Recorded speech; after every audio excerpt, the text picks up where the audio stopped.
குருவே சரணம். வணக்கங்க. நான் உங்கள் ஜோதிடர் கோவர்தன் பேசுகிறேன். இன்றைக்கி நம்ம பார்க்கக்கூடிய தலைப்பு வந்து 90s கிட்ஸோட மேரேஜ் பற்றி தான். ஏன் இந்த 90s கிட்ஸோட மேரேஜ் மட்டும் ஏன் சிங்கிளாகவே இருக்குது?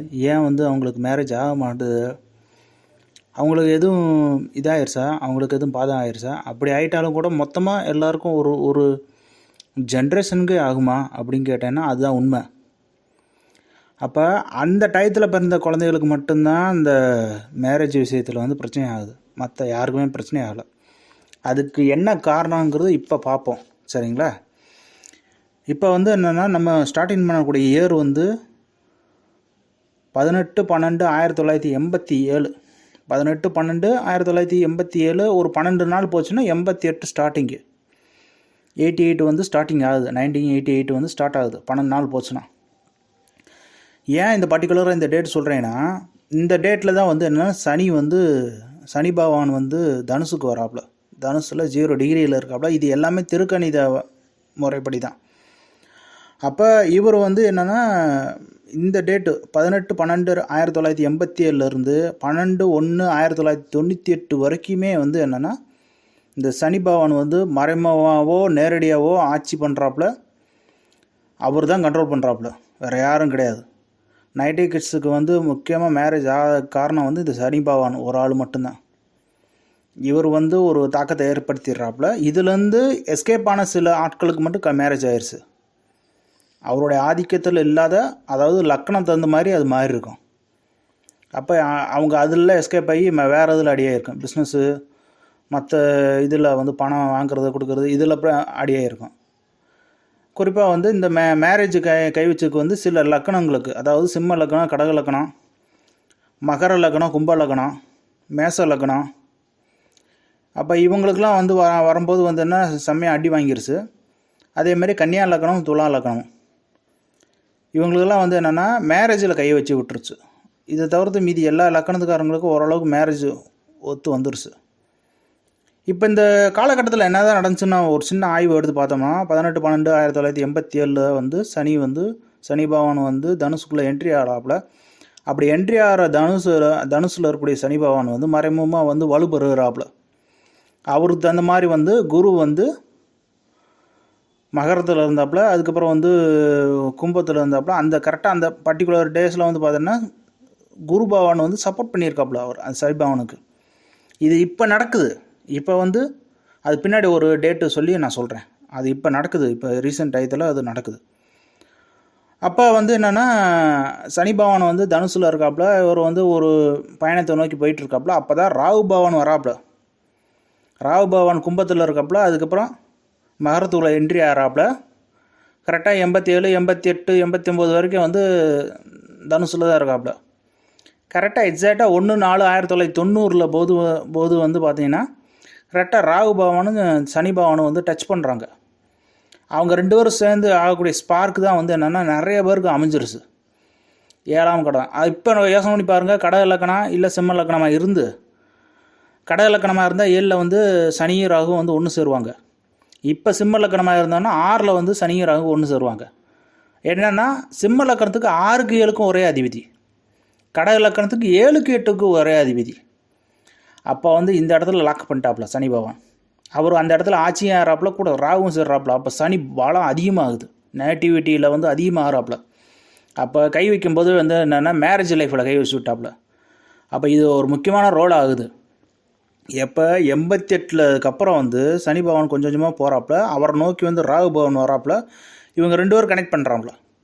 கனெக்ட் பண்ண உடனே ஒரு ஸ்பாக் உருவாக்கிடுறாப்புல. ஒரு பர்டிகுலர் ஒரு அந்த இதில் பறந்தக்கூடிய எல்லா குழந்தைகளுக்கு வந்து மேரேஜில் கை வச்சு விட்டுருது. குறிப்பாக இந்த சொன்ன லக்னங்கள், இது இல்லாமல் மேச லக்னம், கன்னியா லக்னம், துலா லக்னம் இவங்களுக்கெல்லாம் இருக்குது. மற்ற லக்னம் அங்கே இல்லைன்னா அவங்களுக்கு வந்து வீரியம் கம்மியாயிருச்சு. மிதுன லக்னம், மீன லக்னம் இவனுக்கெல்லாம் வந்து கம்மியாயிருச்சு. அப்போ மகர லக்னம், கும்ப லக்னம் இவங்கெல்லாம் பாதிப்பு அடைஞ்சிருச்சு. ஏன்னா வந்து சனி வந்து வளர்த்துட்டாப்புல அந்த இடத்துல. அதுக்கப்புறம் வந்து என்னென்னா, ஒரு 90க்கு அப்புறம் வந்து என்னென்னா 91 அப்படின்னு வரும்போது வந்து குரு வந்து கரெக்டாக வந்து கடகத்துக்குள்ளே என்ட்ரி ஆகிறாப்புல. குரு கடகத்துக்குள்ளே என்ட்ரி ஆகும்போது அவர் வந்து ஒரு சுப பார்வை வந்து கொடுக்குறாப்புல. அப்போ அதிலேருந்து தப்பிச்சுடுறாங்க. குரு வந்து பார்க்கும்போது வந்து என்னென்னா, அந்த சனி பகவான் வந்து வீரியம் குறைய ஆரம்பிக்குது. அப்போ ராகு பகவான் வந்து தனுசுக்கு போயிட்டாப்புல. அப்போ கொஞ்சம் வீரியம் ஆனோடனே அதுக்கு இடப்பட்ட பிறந்த குழந்தைகளுக்கு வந்து மேரேஜ் ஆகிடுது. அப்போ அதுக்கப்புறம் வந்து நடக்கக்கூடிய விஷயம் வந்து என்னென்னா, சனி பகவான் வந்து அடுத்து வந்து கும்பத்தை நோக்கி போகிறாப்புல, ட்ராவல் பண்ணுறாப்புல. குருவும் வந்து கடகம், அதுக்கப்புறம் சிம்மம், கன்னியை நோக்கி போக ஆரம்பிக்கிறாப்புல. இப்போ கும்பத்தில் போகும்போது வந்து என்ன ஆகுதுன்னா, பர்டிகுலராக வந்து என்னென்னா, சனி பகவான் வந்து மூலத்திரிக்கோணம் ஆறாப்புல. கும்ப வீடு தான் வந்து அவருடைய மூலத்திரிக்கோண வீடு. அந்த 10 டிகிரிக்குள்ளே இருக்கும்போதே வந்து என்னென்னா ரொம்ப வலுத்துடுறாப்புல. அப்போ பர்டிகுலராக வந்து அந்த எக்ஸ்பெக்ட் டேட்டு அந்த 91க்கு அப்புறம் இருந்து ஒரு 94, 95 வரைக்குமே வந்து அவர் வலு ஆயிடுறாப்புல. கரெக்டாக அந்த எக்ஸாக்ட் டேட்டில் வந்து 93லேருந்து 95 வரைக்கும். அப்போ அவர் நல்ல வலுவாகிறனால வந்து என்ன ஆகுதுன்னா ரொம்ப கஷ்டமாயிருது, மேரேஜில் கை வச்சு விட்றாப்புல. அதுக்கப்புறம் நடக்கக்கூடிய விஷயம் வந்து என்னென்னா, இப்போ தான் வந்து என்னென்னா சனி பகவான் மீனத்தில் என்ட்ரி ஆகிறாப். பின்னாடியே வந்த குரு பகவான் வந்து மகரத்து வந்துடுறாப்புல. இப்போ தான் ஒரு சாபத்தை கொடுக்குறாப்புல. பரிவர்த்தனை யோகம், என்னை பொறுத்த வரைக்கும் பரிவர்த்தனை யோகம் கிடையாது, சாபமே.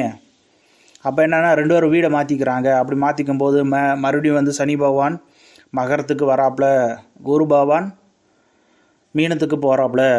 அப்போ 2 பேரும் எக்ஸ்சேஞ்ச் பண்ணும்போது என்னென்னா சனி பகவான் மறுபடியும் வலு ஆகிறாப்புல.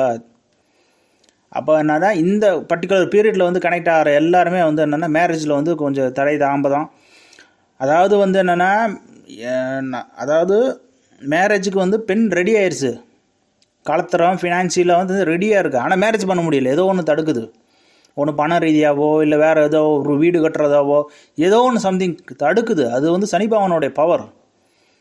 அதுக்கப்புறம் பார்த்தீங்கன்னா ஒரு 97, 98லாம் போது சனி பகவான் வந்து குரு கடந்துடுறாப்புல.